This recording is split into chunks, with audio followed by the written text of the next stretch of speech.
Greetings, fellow recording nerds! So, the one question that keeps coming up again over the years on this show from you guys is, hey Glenn, when are you going to do a show on Tonewood? I tell you, nothing gets guitar players' panties in a twist faster than when you bring up the subject of Tonewood. Does it affect the sound of a solid body electric guitar? Yes? No? Well, tell you what, instead of guessing or just taking somebody's word for it, let's put it to the test and find out.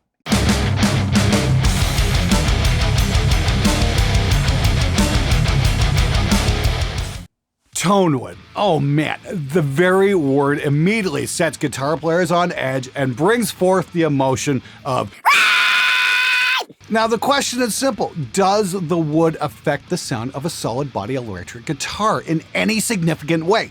Because everybody has an opinion on this and nobody can seem to agree on anything. It's like one of those great debates. Coke versus Pepsi, Mac versus PC, and the vaccinated versus the plague spreaders. So when it comes to Tonewood, here's the question I'd really like answered. Will the wood that a guitar is made of have any real effect in the outcome of a full finished mix? This is a recording show after all. I'm not gonna go into this from a guitar player's perspective. Oh, this one feels different, this one this, cork sniffing and all the rest of that crap that goes along with it. I'm gonna go at this as a producer because in over 2 decades of making records, I don't think I've ever said, hey, can we swap that guitar out for another one with a different kind of wood? I mean, I do remember some thin body Ibanez's coming in here that I absolutely despised, but I think that had more to do with the mass rather than the wood type. And for the record, I've got a $250 Ibanez 7-string that sounds absolutely fantastic.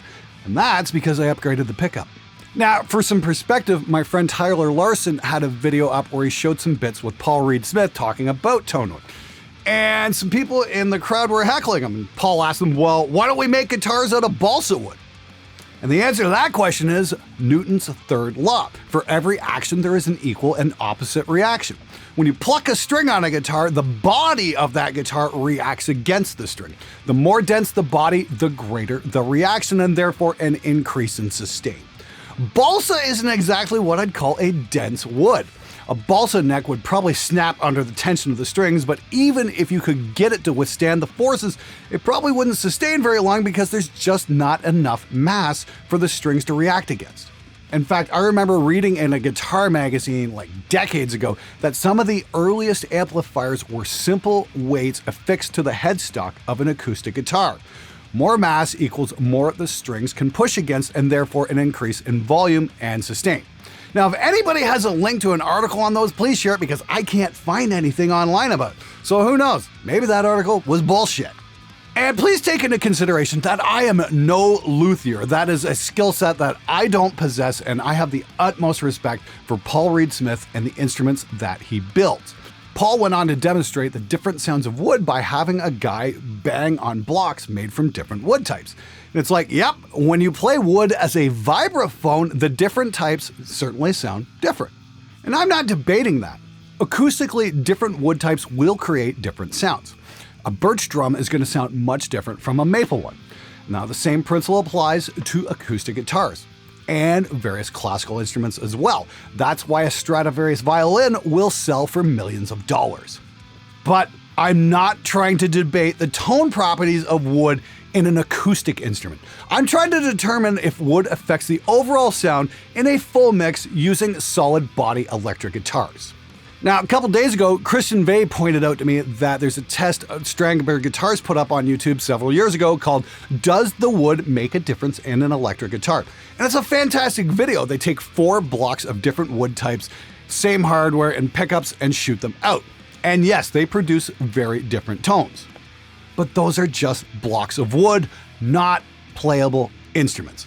And judging by the sound of that test, these were direct signals not put through a guitar amp.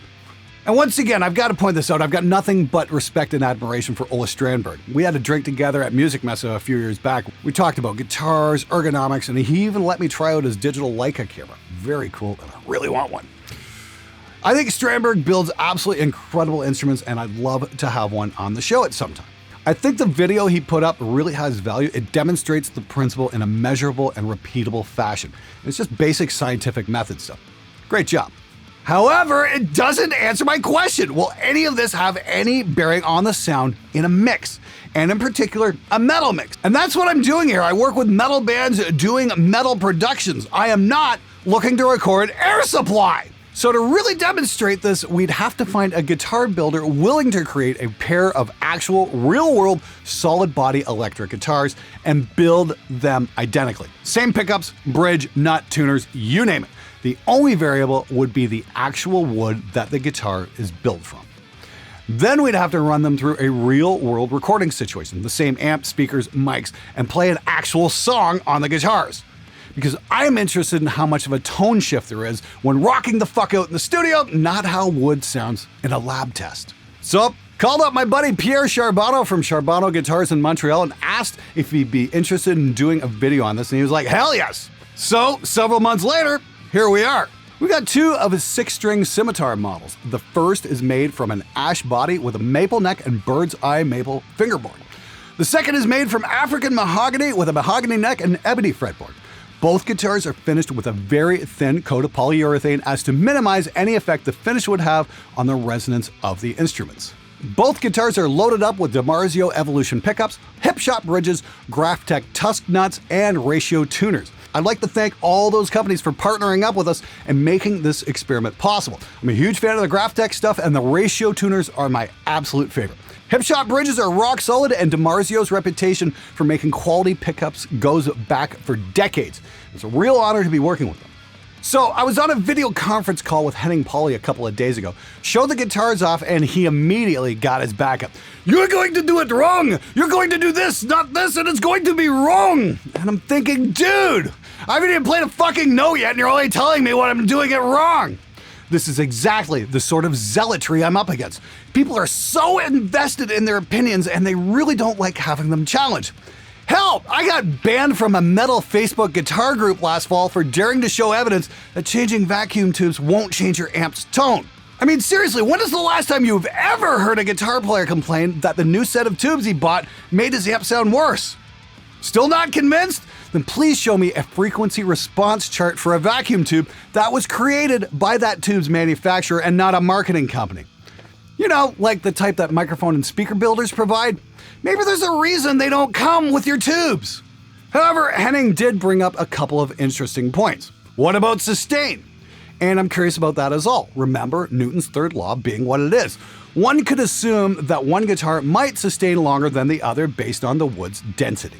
Unfortunately, I don't have a robot arm to pluck the string exactly the same way on both guitars, so I think I'm just gonna have to wing them. But even if one sustains longer, that doesn't make this Tonewood, it just makes it sustain wood.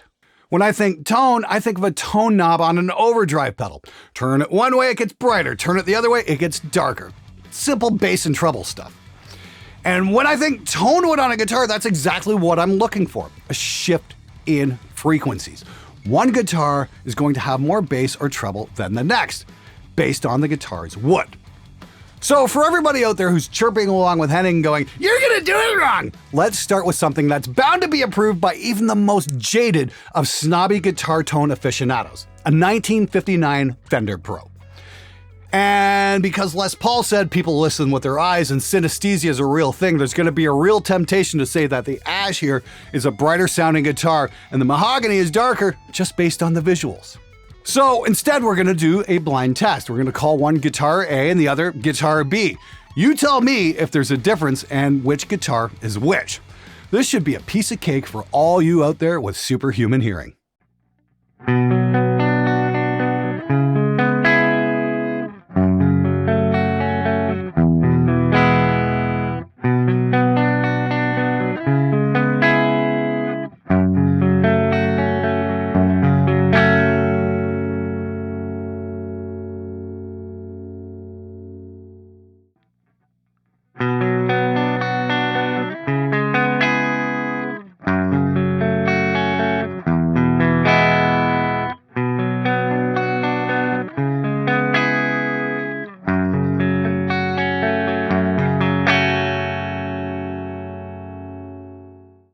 Oh, right. Yeah, that was a different mic on the second clip. Let's try that again with the exact same setup this time.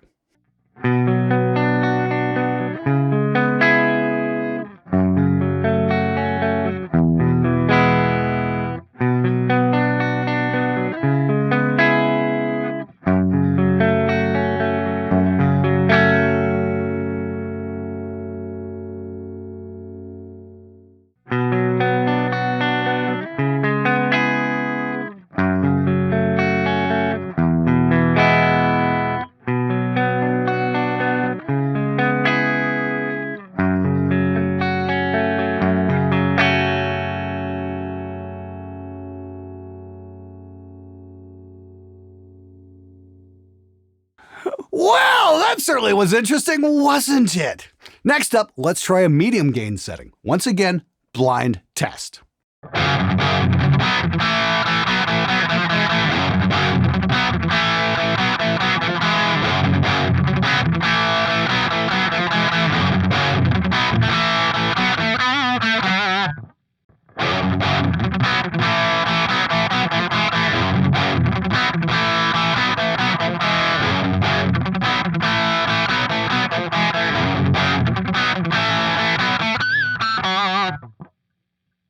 And for the third test, this is the challenge part. This is a full-on metal mix. The guitars are running through a Revv Generator 120 Mark III into a Revv cab, mic'd with a Roswell Delphos and an SM57.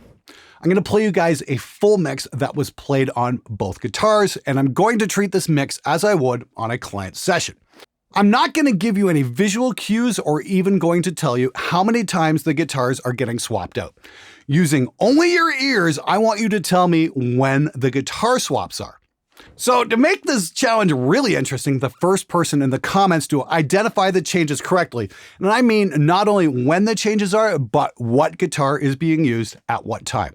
If they can do that within 7 days after this video is released, they will win one of these guitars and I will ship it anywhere in the world.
All right, so I've got my own opinions on this, but ultimately the opinion that counts here the most is yours.